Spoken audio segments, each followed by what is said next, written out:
Welcome to my YouTube channel सामने। तो आपण मानकर जो भी क्वेश्चन थिला कमेंट रे तो मु तारा रिप्लाई देबा चाहूची।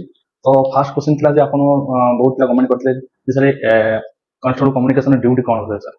तो से ड्यूटी विषय में कहबी जे देखो फर्स्ट जे आपण फाइनल सिलेक्शन हे जोना तो आपण माने हमर जो signal police state police signal headquarter अछि कटक पुलिस कोटे तो सेही ही रिपोर्ट करिवे। तो सेही आपण 4-5 दिन रहला परे आपण को बेसिक ट्रेनिंग जोटा फिजिकल ट्रेनिंग पे 3 month only 3 month physical training पे आपण जे कोन ट्रेनिंग सेंटर पठाइबे।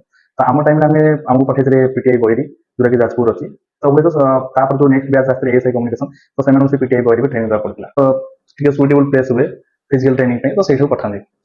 तो ये तो से 3 मंथ्स फिजिकल ट्रेनिंग सारापर तो नेक्स्ट आप आसवे कटक आम जो अच्छी state police signal headquarter Cuttack से तुरजपुर तो भर अच्छे गोटे सिग्नल ट्रेनिंग स्कूल तो सही टेक्निकल ट्रेनिंग ने 3 मंथ से जो टेक्निकल ट्रेनिंग ने तो सही आप 3 ट्रेनिंग हम 3 मंथ ट्रेनिंग हम तो जमी